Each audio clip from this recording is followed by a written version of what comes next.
हम खुश हैं, हमें धूप विरासत में मिली है। अजदाद कहीं पेड़ भी कुछ बो गए होते। अजदाद मतलब हमारे पुरखे। वैसे आप अपने बच्चों को विरासत में क्या देना चाहेंगे? इस सवाल का जवाब अलग अलग हो सकता है। कोई दौलत देकर जाएगा, कोई रसूखदार खानदान का नाम देकर जाएगा, कोई अच्छे संस्कार अपने बच्चों को देकर जाएगा, लेकिन शायद ही कोई आपको ऐसा मिले जो ये कहे कि वो अपने बच्चों को बीमारियों का तोहफा देना चाहता है। हुसैन, भला कोई भी अपने बच्चे को बीमारी का तोहफा क्यों देना चाहेगा? मीनाक्षी, जानबूझकर तो नहीं, लेकिन लापरवाह रवैये की वजह से लोगों से ये गलती आजकल हो रही है। बिल्कुल ठीक है।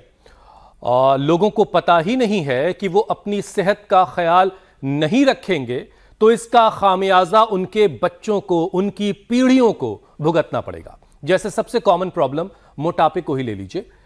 इसराइल के तेल अवीव में हुए एक लेटेस्ट स्टडी की माने तो पिता अगर वजनी है, मोटा है, तो बच्चे पर भी ओबेसिटी का खतरा 27% तक बढ़ जाता है। और यही नहीं, अगर किसी के माता पिता कम उम्र में मोटे थे तो बच्चों में भी उसी एज में वजन बढ़ने के 77% चांस होते हैं। और इतना ही नहीं, मोटापे से जुड़े कैंसर के केस अब हर 10 में से 4 लोगों में भी देखने को मिल रहे हैं। और इसीलिए जितने भी दर्शक आज हमारे साथ जुड़े हैं, जो हमें देख रहे हैं, सुन रहे हैं, वो अपने वजन पर बहुत खास ध्यान दें, खास तौर से इस मौसम में, क्योंकि मोटापे को लेकर एक स्टडी मॉनसून से जुड़ी हुई भी आई है, जिसके मुताबिक बारिश में भी वजन तेजी से बढ़ता है, स्पेशली खास तौर से महिलाओं का वजन। इसके पीछे कहीं कारण, हुसैन, ऐसा तो नहीं कि चाय पकौड़े खाने का शौक जो है वो इसी मौसम में परवान पर होता है? देखिए मीनाक्षी, चाय पकौड़े तो पल भर की खुशी जरूर देते हैं, लेकिन दरअसल होता यह है कि बारिश में महिलाओं में सेरोटोनिन हार्मोन का जो लेवल है वो घट जाता है, कम हो जाता है, और इससे उन्हें खुशी का एहसास कम होता है और उदासी में वो ज्यादा खाने लगती हैं और फिर अपना वजन बढ़ा लेती हैं। देखिए, मोटापा कैसे भी बढ़ा हो, जरूरी यह है कि उसे समय रहते कम कर लिया जाए ताकि बच्चों को वजन का बोझ विरासत में ना मिले।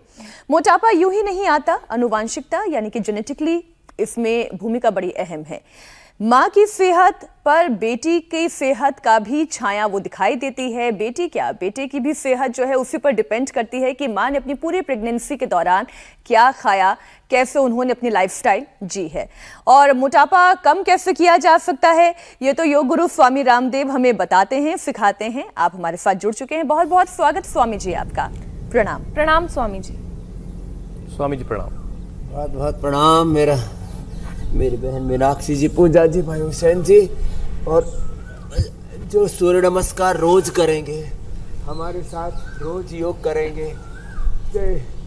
पिता से 27 से माँ से 77%, चाहे वो सेरोटोनिन, डोपामिन, मेलाटोनिन, किसी भी हार्मोन्स की कमी से, हार्मोनल इम्बैलेंस से हो, थायराइड के कारण से हो, चाहे वो over eating, less physical activity के कारण से हो, चाहे किसी दवा विशेष के कारण से, कई बार स्टेरॉइड आदि के कारण से मोटापा हो गया हो, डिलीवरी के बाद, डिलीवरी के समय, डिलीवरी के बाद मोटापा बढ़ा हुआ है, चाहे किसी भी कारण से, कई बार एक्सीडेंट के बाद भी मोटापा बढ़ जाता है। आज मोटापा का पूरा खात्मा करना है और ये सूर्य नमस्कार 10 बार करने का आज व्रत लेंगे। और अनाज, नमक, मीठा, थोड़ा आज जो बातें बता रहे हैं ना, अनाज, नमक, मीठा, इसको पूरा थोड़े दिन के लिए बंद कर देंगे। वैसे भी अनाज मतलब गेहूं चावल विशेष रूप से, और योगिक जोगिंग, सूर्य नमस्कार, आज मोटापा का पूरा पैकेज भी बता रहे हैं। तो अनाज में गेहूं चावल, नमक में ये समुद्री नमक, और मीठे में चीनी, थोड़ा बहुत कभी खाया तो गुड़, शक्कर, या जो है मुनक्का, खजूर, अंजीर, जो ड्राई फ्रूट्स का मिठास है वो बहुत अच्छा है ना, तो ये थोड़ा बंद कर दें। आपने देखा होगा, मैंने भी ऐसे तो करीब 18 साल तक अनाज बंद करके रखा था। अभी भी पिछले लगभग 1 महीने से ज़्यादा हो गया मैंने अनाज बंद किया, तो मेरा ही वजन 5 किलो कम हो गया, पहले ही कम था। तो अपना वजन जितना चाहे आप उतना कम कर सकते हैं। कुछ कहते मेरा वजन तो बड़ा जिद्दी है, स्टक हो गया है, नीचे आ ही नहीं रहा है, कहीं स्टक हो गया है, कहीं लटक गया है, अटक गया है, भटक गया है, वहीं से आप डाउन आएंगे। बस आज हमारे साथ पूरा योग का सेशन करेंगे और खाने पीने की खुद सावधानी रखें, क्योंकि फूड तो हमारी बॉडी का रॉ मटेरियल है। उसको यदि ध्यान नहीं रखा तो देखो फिर फिनिश गुड पर तो असर पड़ेगा ही। मेरे भाई हुसैन जी। बिल्कुल स्वामी जी, और आपने आज दिल्ली में भी हरिद्वार ढूंढ लिया है, ये देख के बड़ा अच्छा लग रहा है। बड़ी अच्छी तस्वीरें दिल्ली की हमें दिखाई आपने आज। लेकिन स्वामी जी एक दुख भरी खबर है, वो ज़रा दर्शकों को दे दें और आपको भी उसके बारे में बताते हैं। ये खबर हाथरस के फुलरई गांव से आई, जहां मंगलवार को नारायण साकार विश्वहरि भोले बाबा के सत्संग के बाद मची भगदड़ में मरने वालों का आंकड़ा बढ़कर 116 हो गया है। 116 लोगों की जानें गई हैं, 35 लोग जख्मी हैं, जिनमें कुछ की हालत गंभीर है, नाजुक है, और इनका इलाज अलीगढ़, हाथरस, एटा और आगरा के अस्पतालों में चल रहा है। प्रशासन ने शवों की पहचान के लिए हेल्पलाइन नंबर जारी किया है। इसके साथ ही साथ सीएम के आदेश के बाद मुख्य सचिव मनोज सिंह और डीजीपी मौके पर हैं।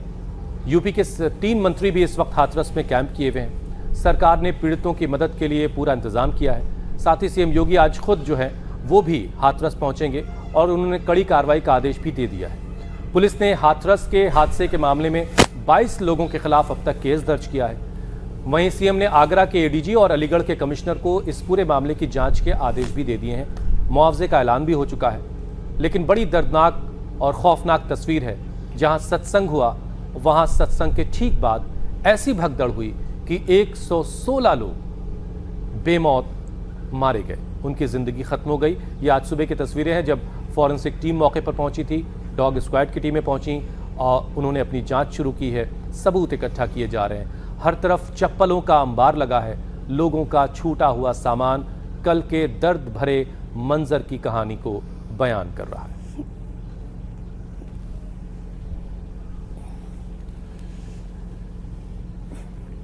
ये तो सुन करके ही हृदय विदीर्ण हुआ जा रहा है कि आखिर ये इतनी बड़ी दुर्घटना, शताधिक लोगों का मौत के मुंह में समा जाना, इससे बड़ा और कोई दुख हो नहीं सकता।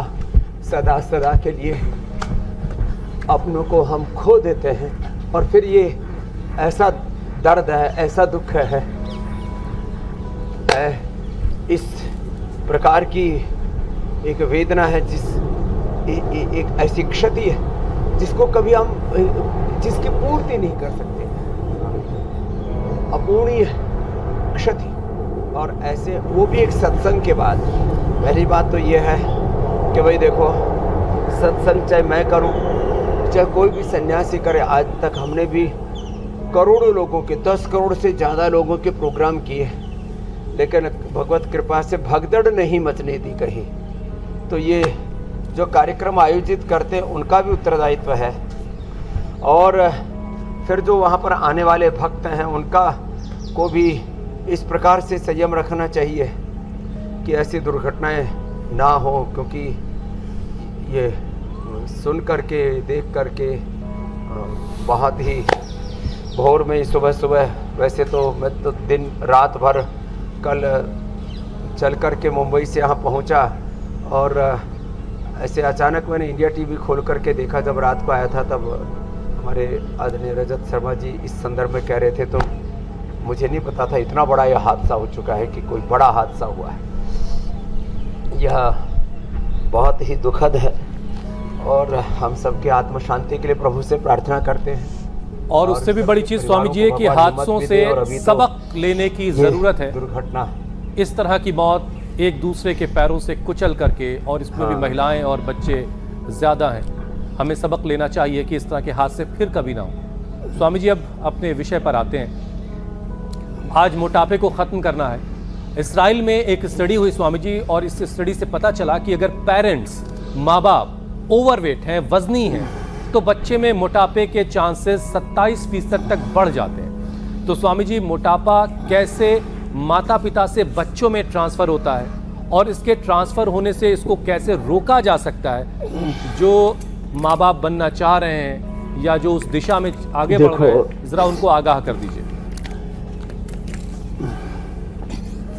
ये एक सीधी सी बात है, जैसा बीज वैसी फसल वैसी खेती।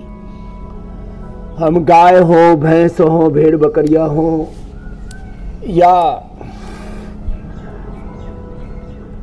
हम हॉर्स में देखते हैं, किसी भी जीव में देखते हैं, जिस जीव की जैसी नस्ल होती है उसकी आने वाली संतानें वैसे ही होती है। कुत्तों की भी नस्लें, गाय भैंसों की नस्लें, भेड़ बकरियों की नस्लें, पेड़ पौधों की नस्लें, और जो हम खेतों में बोते वो सारी फसलें बीज पर आधारित होती हैं। तो हमारा शरीर का जो ताना बाना है उसमें स्थूल सूक्ष्म कारण, ये जो हमारा शरीर है, अन्नमय प्राणमय मनोमय विज्ञानमय आनंदमय कोश, योग अभ्यास मोटापा के लिए बता रहे हैं तो करते रहे हमारे साथ साथ। ये इनका बीज क्या है?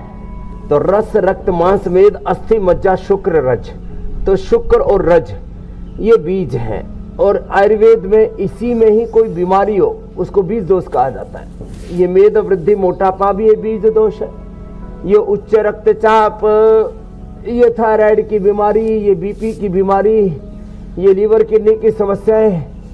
माता पिता का लीवर कमजोर है तो बच्चे का लीवर कमजोर होगा।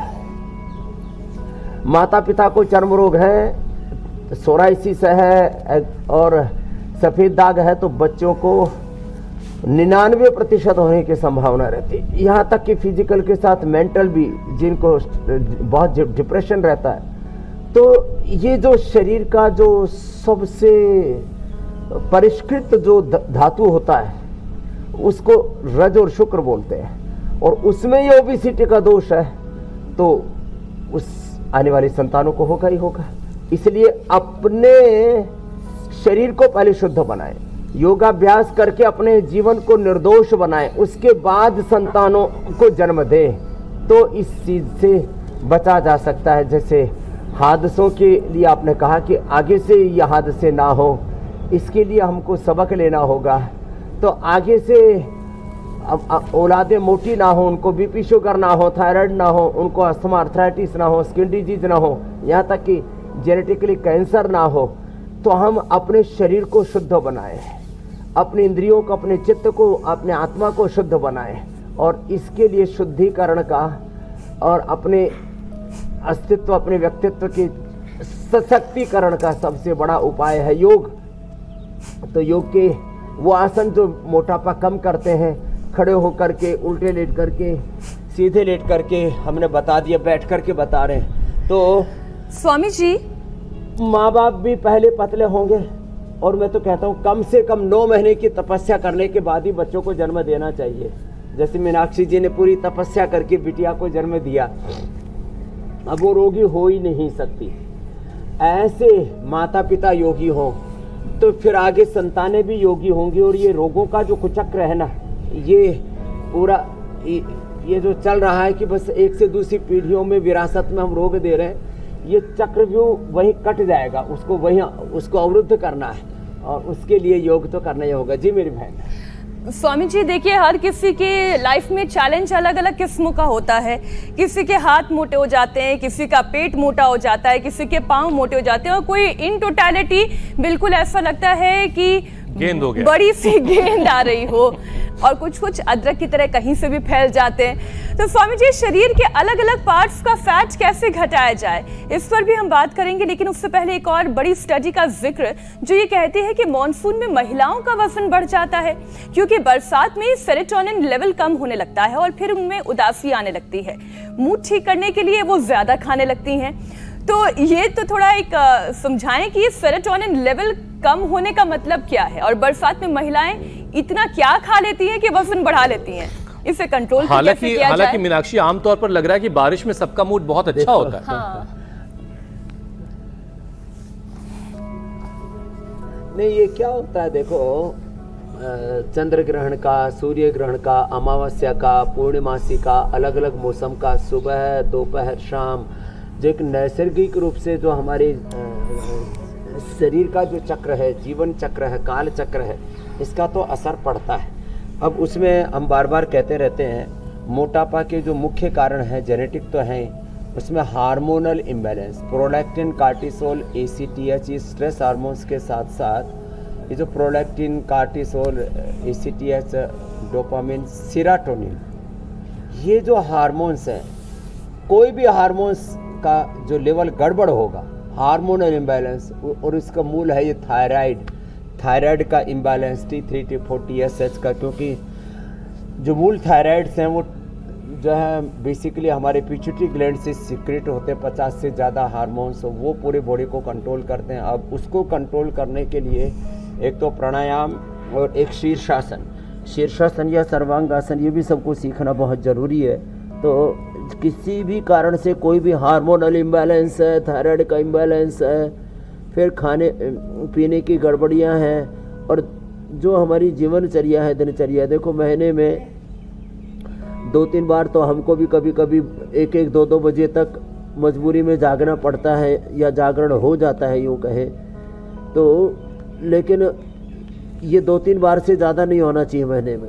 कोशिश ये हो कि हम एक ऐसी स्वस्थ दिनचर्या का आलम्बन लें, एक ऐसी प्रतिबद्धता रखें कि हमें ऐसा ही जीवन जीना है, और 99% लोग ऐसा जी सकते, 1% कभी कोई अपवाद भी होता है तो फिर अगले दिन उसको सुधार लें। तो ये किसी भी कारण से वज़न बढ़ रहा है उसका निवारण होगा। अब ये हार्मोनल इम्बैलेंस के लिए भी शीर्षासन और सर्वांगासन, और ये थायराइड के लिए, पिट्यूटरी पीनियल ग्लैंड के लिए भी बहुत ज़रूरी है। ये हमें रोज करने हैं, सर्वांगासन, हलासन, और जो इतना भी ना कर पाए तो फिर उनके लिए हमने बताया ही हुआ है। एक तो उज्जाई करें,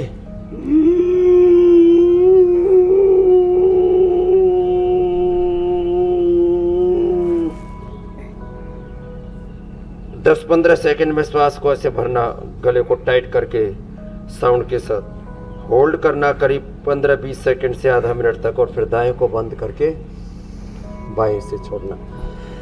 ये उज्जाई प्राणायाम पूरे शरीर का, जैसे कह रहे थे ना, कुछ तो ऐसे पूरे गोल मटोल जो है हो जाते हैं फुटबॉल की तरह, पता ही नहीं लगता कहाँ से शुरू हुए कहाँ खत्म हुआ, बहुत बुरी हालत हो जाती है। ये उज्जाई प्राणायाम, फिर एक सिंहासन,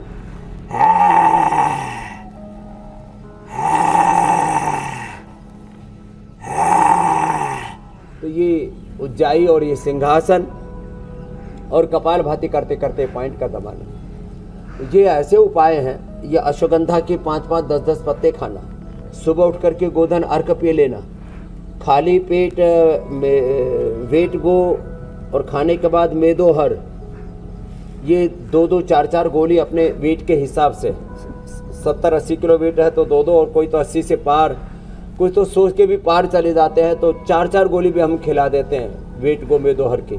गोधन अर्क भी शरीर के शुद्धिकरण के लिए, पूरे शरीर को, बॉडी को, माइंड को, वैसे पूरे अपने अस्तित्व को डिटॉक्स करने के लिए बहुत ज़रूरी है। तो कपालभाति के साथ ये पॉइंट भी दबाया ऐसे। एक बार सुबह पसीना बहाए, चाहे दौड़ के बहा ले, चाहे जॉगिंग करके बहा ले, चाहे सूर्य नमस्कार करके बहा ले, जैसे आज भी हम कहीं पर भी रहें, एक बार ऐसे हमारा पसीना बहता ही बहता है।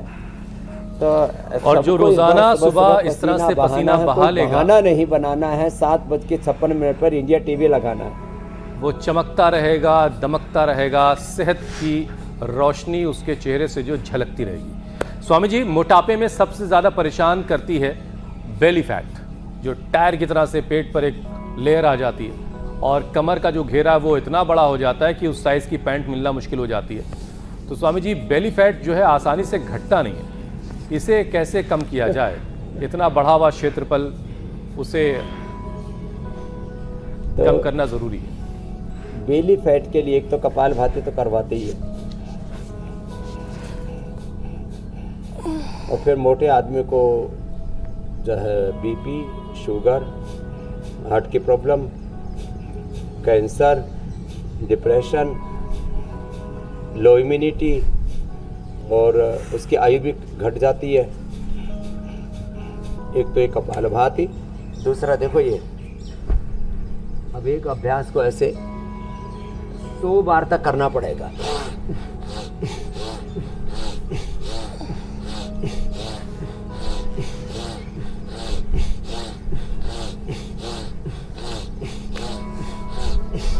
ऐसे 100 बार तक ऐसे स्थित कोणासन, और फिर ये बैठ करके चक्के आसन। कितना इजी है ऐसे, ये बहुत ही जरूरी है बेली फैट को कम करने का। ऐसे ही है। और इसके साथ साथ मैं उपवास की महिमा बार बार कहता हूँ। नींबू पानी पर, नारियल पानी पर, लौकी के जूस पर, या ये फैट कटर का काम करता है अनानास पाने पर।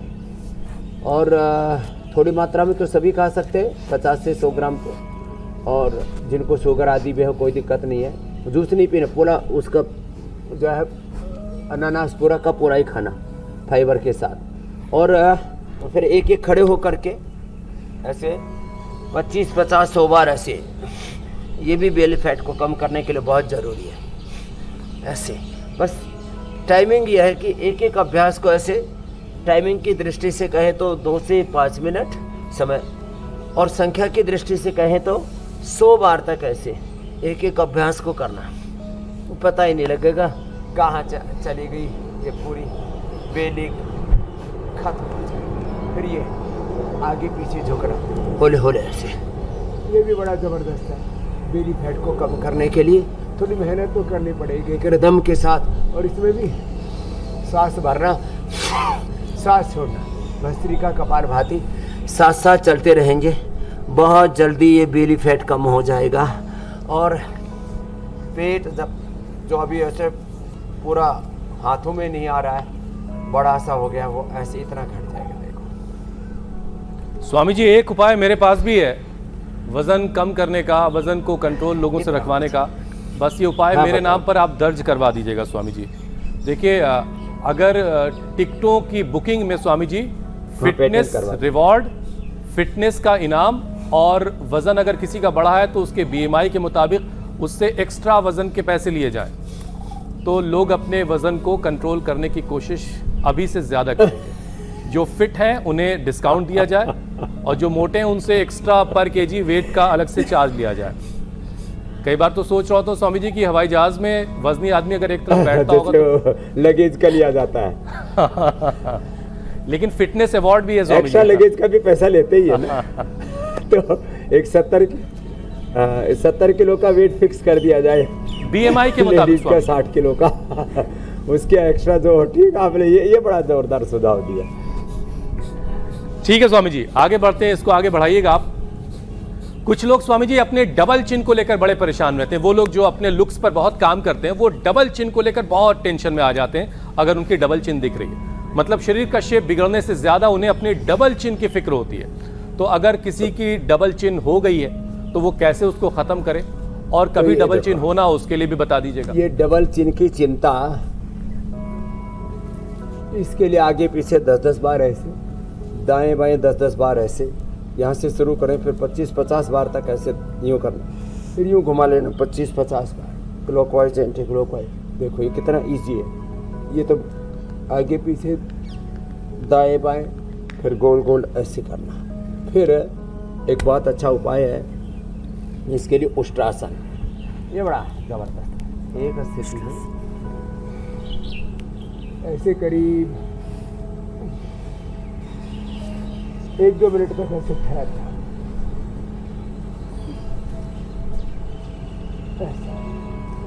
ये बहुत जबरदस्त उपाय, तो इतना भी ना कर पाए वो ऐसे करना। अर्धुष्ट्रासन, अर्धचंद्रासन, और फिर ये भुजंगासन तो अच्छा है, इससे तो पेट का भी वेट कम होगा, फ्रंट साइड का भी, बैक साइड का भी, और डबल चिन की भी समस्या दूर होगी, और स्ट्रेंथ भी मिलेगी, इम्यूनिटी भी बढ़ेगी, और शरीर स्वस्थ, सुंदर, सुडौल, आकर्षक बनेगा, और 100 साल तक व्यक्ति बूढ़ा नहीं होगा। ये तो हमने 100 बार तक कराने का आजकल अभियान छेड़ा हुआ है कि जो मजबूत है वो तो थोड़ा ऐसे ही कर लिया करें, यूँ यूँ ऐसे, ये ऐसे, और जो थोड़े कमज़ोर से हैं वो पीछे से ऐसे शरीर को ज़मीन पर लिटा करके, शीश उठा करके, अब डबल चिन किसी को नहीं रहेगा। और ये जो थायराइड वाला पॉइंट है ना, ये डबल चिन को भी कम करता है। स्वामी जी, बहुत सारे लोग च्युइंगम चबा करके अपनी डबल चिन खत्म करने की कोशिश कर रहे होते हैं, क्या वो काम करती है? ना ना ना ना ना, वो तो काम नहीं करेगी, लेकिन जो है एक मुंह की एक्सरसाइज बताता हूँ मैं। लोग कहते हैं बाबा जी आप सब जगह की एक्सरसाइज बता दिए हो, लीवर की, किडनी की, हार्ट, जबड़े की एक्सरसाइज, ये मुंह की भी तो एक्सरसाइज बताओ। तो मुंह की एक्सरसाइज देखो ऐसे, हाँ जबड़े की एक्सरसाइज ऐसे, बिना खाए पिए ऐसे। बस ये अकेले में करना है स्वामी जी, कोई देखे ना।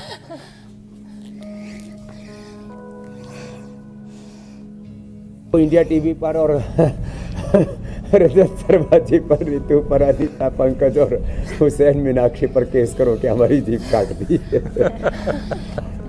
स्वामी जी हमारे मीम बन जाएंगे।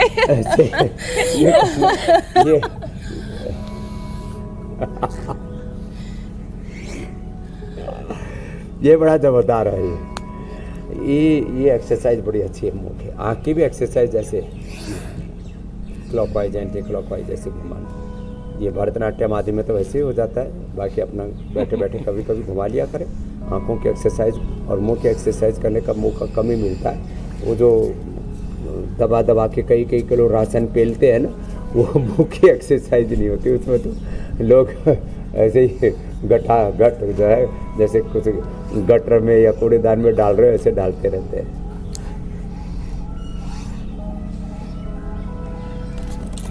चलिए स्वामी जी, इस तरह से डबल चिन के परेशान लोग अपनी चिन को जो है वो सिंगल चिन और शेप में रख पाएंगे। और अगले विषय की तरफ बढ़ते हैं। स्वामी जी, एक रिपोर्ट ये बता रही है कि मोटापे की वजह से 13 तरह के कैंसर का खतरा लोगों पर मंडरा रहा है। और रिपोर्ट्स ये भी बताती है कि आने वाले वक्त में दुनिया में सबसे ज्यादा मौत मोटापे की वजह से होने वाली है। तो स्वामी जी, मोटे लोगों पर कैंसर का खतरा जो है वो कैसे टलेगा? वो क्या क्या करें ताकि कैंसर जैसी जो एक, जिसे सुन के ही डर लगता है। लोग बहुत हल्के में ले लेते हैं। अरे ठीक है, मोटे हो गए तो हम ही तो अपना वजन ढो रहे हैं ना, किसी दूसरे को थोड़ी परेशान कर रहे हैं ना। आप खाली वजन को नहीं ढो रहे हैं, आप बीमारियों के पूरे कुणबू को ढो रहे हैं। जो मोटे हैं उनको हार्ट अटैक ज़्यादा होता है, जो मोटे हैं उनको बीपी शुगर, उनको ब्रेन स्ट्रोक ज़्यादा होता है। और ये जो मोटापा है ना, ये खुराक है। जो एक्स्ट्रा फैट सेल्स हैं, ये खुराक है, ये डोज है, ये भोजन है किसका? कैंसर का। मोटापा के कारण से कैंसर सेल्स ग्रो करते हैं, और indiscipline growth of cells, indiscipline breaking of cells, और जो एपोप्टोसिस, जिसको ऑटोफेजी माइटोफेजी कह करके एक सेल की जो ऑटोफेजी माइटोफेजी गड़बड़ होती है उससे एपोप्टोसिस गड़बड़ होता है। और सेल के आत्मनिर्माण से लेके आत्म विसर्जन की एक सेल 24 घंटे से लेकर के 48 घंटा, कुछ 100 दिन, कुछ 6 महीने, 99% तो 100 दिन के अंदर एक सेल चक्र पूरा हो जाता है। तो एक सेल का एक जो सेल चक्र है, उसका जो जीवन चक्र है वो बाधित हो जाता है। फैट सेल सब ज़्यादा बढ़ जाते हैं, और ये फैट सेल्स, फिर तम्बाकू, फिर बीड़ी सिगरेट शराब आदि, और पोल्यूशन, और तमाम तरह के रेड मीट, जितने भी ज़्यादा जो है चाय कॉफ़ी, ज़्यादा नमक, ये सब कैंसर कारक है, कार्सोजेनिक है ये। तो क्या करें? आपको मोटापा तो घटाना ही पड़ेगा। मोटापा नहीं घटाया तो कभी भी आपके शरीर में कैंसर का उपद्रव हो सकता है। वो कोई बैक्टीरिया वायरस नहीं है, आपके शरीर ही के कोशिकाएं इनडिसिप्लिन वे में बढ़ने लगेंगी, घटने लगेंगी, टूटने फूटने लगेंगी, पूरा शरीर के अंदर ध्वंस या गृह युद्ध जैसी स्थिति बन जाएगी। इसलिए मोटापा घटाइए, और उसके लिए मैं बार बार कह रहा हूँ, 100 बार ये अभ्यास कीजिए। थोड़े दिन गेहूँ चावल, चीनी, मैदा, नमक, तला हुआ, ये सब बंद कीजिए और अपने जीवन को संवारिए, अपने आप को उभारिए। नहीं तो आपके जीवन के लिए ये मोटापा खतरा हो सकता है, जिसकी आप बहुत अनदेखी करते हैं, जिसको आप इग्नोर करते हैं कि ठीक है मोटे ही तो हैं, क्या हुआ, इससे दरअसल इसमें कोई दर्द नहीं होता। मोटापा जब 5-10 किलो तक बढ़ता है तो आदमी को लगता है ठीक है बढ़ गया, क्या बात है। आदमी को जब वात बढ़ता है तो पूरे शरीर में पेन होने लगता है, कफ बढ़ता है तो म्यूकस होता है, पित्त बढ़ता है तो एसिडिटी होती है, बीपी बढ़ता है तो चक्कर आते हैं, शुगर बढ़ता है तो कई तरह से दिक्कतें आती है। दरअसल ज़्यादा परेशानी में थोड़ी मूवमेंट्स में दिक्कत आती है, थोड़ा आदमी बेडोल सा लगता है, तो इसलिए इसको ज़्यादा इग्नोर करता है। मेरी बहन कुछ कह रही थी मीनाक्षी जी। मैं ये कह रही थी स्वामी जी, लोग ये बात समझते नहीं है कि एक मोटापा पूरा का पूरा बीमारियों का घर होता है और एक मोटापे से इतनी सारी बीमारियां आती हैं कि फिर धीरे धीरे पूरी एक चेन बन जाती है। मोटापा अगर लगातार बना रहे स्वामी जी तो डायबिटीज और ब्लड प्रेशर की दिक्कत होती है। हाई बीपी का अटैक ना हो उसके लिए वजन कंट्रोल करना बहुत जरूरी है और इसके साथ ही बॉडी में ग्लूकोज का लेवल और ब्लड प्रेशर कैसे मेंटेन किया जाए ये भी बताएं, क्योंकि कुछ लोग ऐसे हैं जो कहते हैं कि हमारा तो बीपी वैसे ही हाई रहता है, फिर हम तो वजन कम करने के लिए तेज योगाभ्यास कर ले तो बीपी और हाई होने का डर रहता है। आंवला, एलोवेरा, गिलोय, तुलसी, नीम, हल्दी, गोधन, अर्क ये एंटी कैंसरस जूस पीना है। और ये जो अभी हम अभ्यास बता रहे हैं वो तो कैंसर के लिए तो फिर सिस्टोग्रिट, डायमंड, फिर ओरोग्रिट और पूरा उपवास आदि की और एक पूरी प्रक्रिया। अब रही बात बीपी शुगर की। बीपी शुगर के लिए ये मंडूकासन, ये पेट के लिए भी बड़ा अच्छा है, पाचन के लिए भी।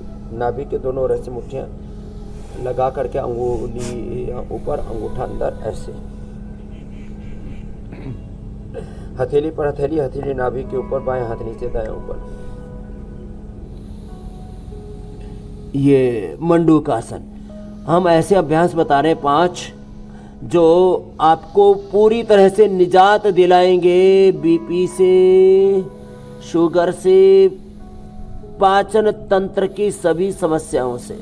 और मैं तो कहूँगा पाचन तंत्र के साथ साथ मध्य प्रदेश में होने वाले जितने भी रोग हैं, liver, kidney, intestine, pancreas, uterus, ovary, prostate, testicles की जितने भी समस्याएं हैं इन सब से निजात दिलाता है मंडूकासन। इसलिए हमने इसको अपने रोज की दिनचर्या में सम्मिलित किया हुआ है मंडूकासन। और स्ट्रेस को कम करने के लिए फिर ये शशकासन,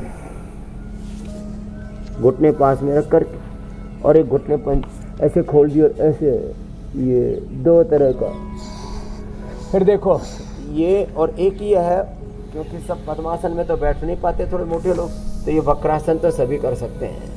ये भी बड़ा ज़बरदस्त है, इससे लीवर, स्प्लीन, पेनक्रियाज सब अच्छे हो जाते हैं। ये बीपी के लिए लौकी का जूस, उससे कोलेस्ट्रॉल भी, हार्ट की प्रॉब्लम भी, मोटापा भी कम होगा, बॉडी डिटॉक्स होगी, चर्म रोग भी दूर होते हैं, बहुत तरह की समस्याओं का समाधान होगा। गांठें भी शरीर में अनवांटेड जो सिस्ट हो जाती है वो भी कम हो जाती है। लौकी का जूस, लौकी की सब्जी, लौकी का सूप, ये बड़ा अच्छा है। ये लौकी कब करवाते हैं हम लोग मोटापा, और ये बीपी के लिए भी अच्छा है। और उसके लिए मुक्तावटी बीपी ग्रिड जब अपरिहार्य परिस्थितियों में ज़्यादा बढ़ जाता है तो फिर बाद में उसकी भी जरूरत नहीं पड़ती, नैसर्गिक रूप से हम बीपी को नियंत्रित कर सकते हैं। रही बात शुगर की, तो शुगर के लिए खीरा, करेला, टमाटर का जूस और एटीएम की सब्जी, थोड़े दिन तक मेथी का पानी, मेथी, अंकुरित मेथी, ये प्रयोग करवाते हैं।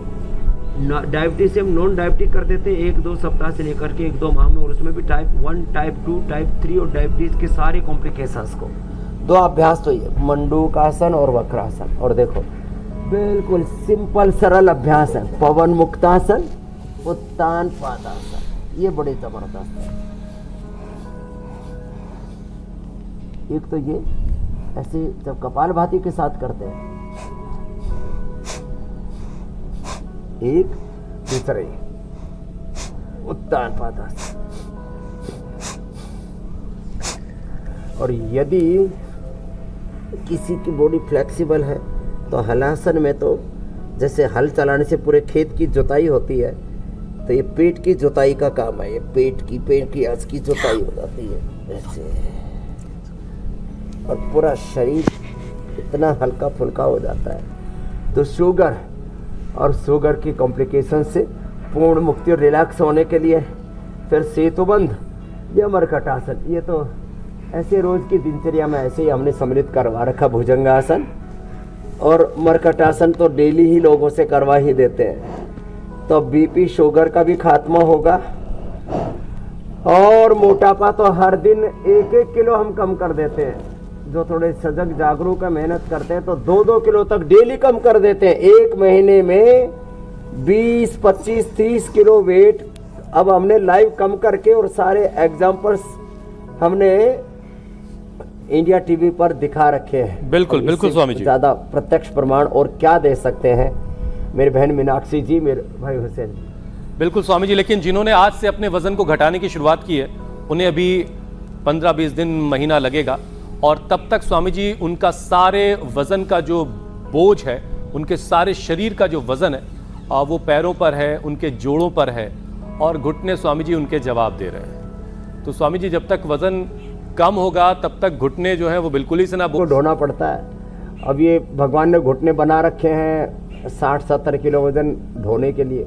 अब ढोने लगता है व्यक्ति इसमें 100-150 किलो वजन, तो घुटने कहेंगे भाई मेरे ऊपर क्यों अत्याचार कर, घुटनों से धुआं तो निकलने अपने लगता है। साथ कितनी क्रूरता, कितना जुल्म, कितनी ज्यादती, कितनी नाइंसाफी, इनजस्टिस करते हैं।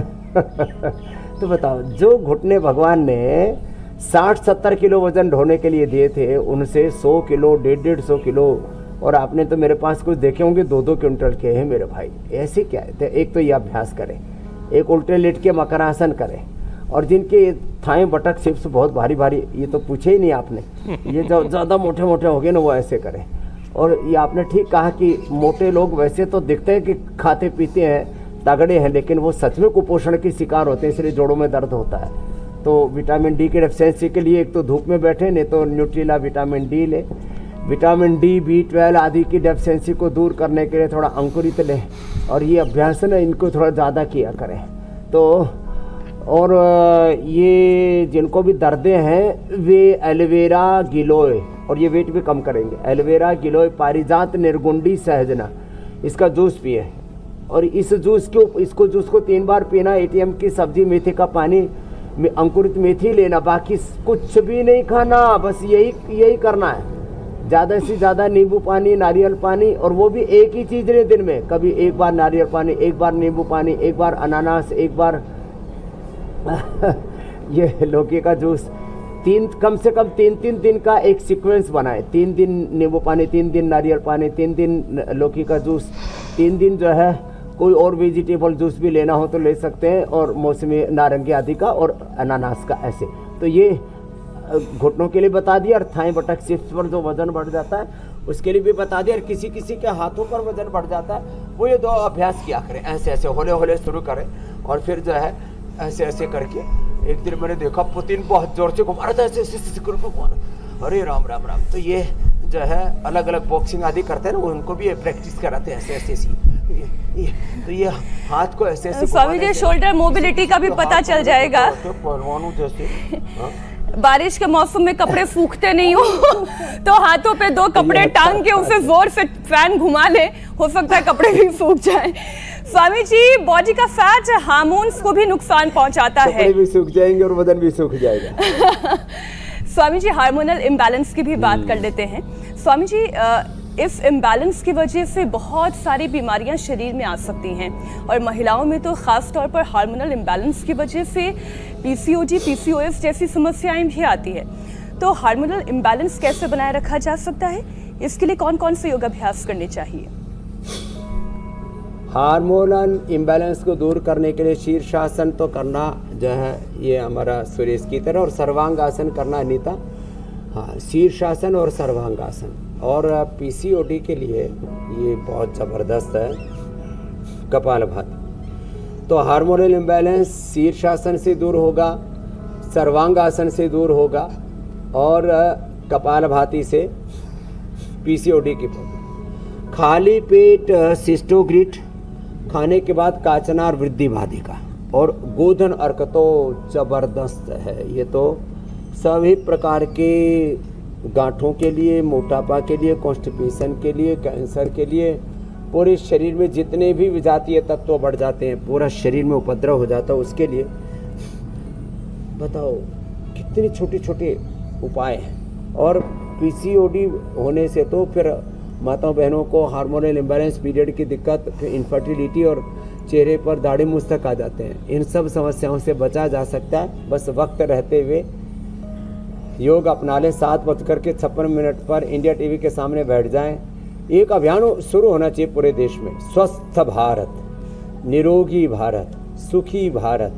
जो स्वस्थ होगा वो सुखी भी होगा, वो प्रसन्न भी होगा। स्वस्थ, संपन्न और प्रसन्न भारत के लिए सुबह इंडिया टीवी देखें और हमारे साथ साथ योग करें। जो ये काम करेंगे उनको पुण्य लगेगा, उनको वो एक भारत माता के परम वैभवशाली बनाने में, भारत माता के उत्थान में, राष्ट्र के उत्थान में उनका एक बड़ा योगदान होगा। जो नागरिक स्वस्थ ही नहीं होंगे तो फिर देश कैसे समृद्ध होगा, कैसे उन्नत होगा। तो इस अभियान को तो स्वस्थ हो जाएंगे तो स्वामी जी दवाओं का कारोबार कैसे चलेगा, वो भी तो जरूरी है। खैर, हम लोग स्वस्थ जरूर बनाते रहेंगे, हम भी अपने मिशन पे लगे हुए।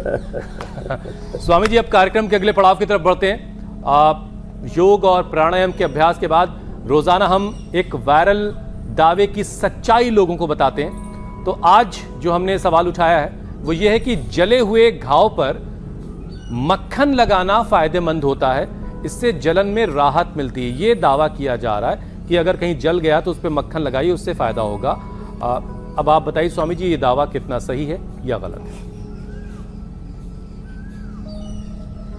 देखिए, ये आंशिक रूप से दावा सही है। जले हुए घाव के ऊपर एलोवेरा लगाने से 100% फायदा हो जाता है, ये पक्की बात है। तो जब भी कहीं जल जाए वहाँ एलोवेरा का जो पौधा, सब घरों में आजकल हमने बोले रखा, अभियान ही चला रखा। यहाँ भी मेरे सामने देख रहा हूँ मैं, एलोवेरा लगा हुआ है। तो एलोवेरा लगाने से मक्खन से भी 10 गुना ज़्यादा फायदा होता है।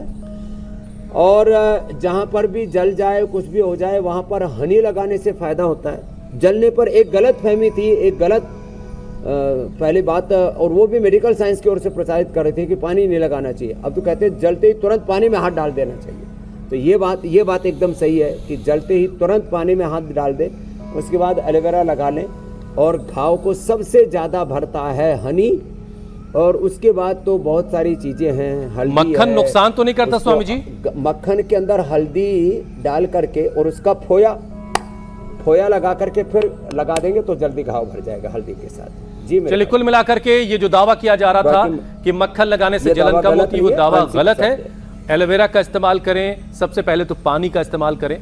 तो रोजाना हम फैक्ट चेक के जरिए जो दावे किए जाते हैं उसका सच भी दर्शकों तक पहुंचाते हैं। स्वामी जी, अब यौगिक चैलेंज का वक्त हो चला है। आपने जो चैलेंज दिया था उसे हमारे दर्शकों ने एक्सेप्ट किया है। बहुत सारे वीडियोज आए हैं, कुछ खास वीडियोज आपको दिखाते हैं। और इसमें कैपिंग भी थी, 50 साल से ऊपर के लोगों को ये चैलेंज दिया गया था। और देश भर से स्वामी जी बहुत सारे वीडियोज आए हैं। और अब हम आपको जो विजेता हैं उनसे मिलवाते हैं। जबरदस्त। विजेता जो हैं उनकी उम्र स्वामी जी 59 बरस है, 59 साल के हैं। और उनका नाम है सुशील कोतवाल। जम्मू के रहने वाले कोतवाल साहब जो हैं 59 साल के हो चुके हैं और देखिए वो बने हैं विजेता। क्या बात है। कोतवाल साहब के लिए, सुशील जी के लिए भाई जोरदार अभिनंदन है भाई। तो भाई आज वाला जो चैलेंज है, अब उसमें आयु की कैपिंग नहीं रखेंगे, लेकिन ये बड़ी बात है ना। देखो 60, 65, 69 की उम्र में भी लोग इतना बैलेंस बनाते हैं। तो आज वाला बैलेंस ऐसा ही होगा कि अब आपको जो है तेजी से चलना है दोनों हाथों के ऊपर, और इसमें कोई कैपिंग नहीं है। पूरा कुनबा चले और जितना चल सकता है उतना चले। तो ये कल का चैलेंज है ये।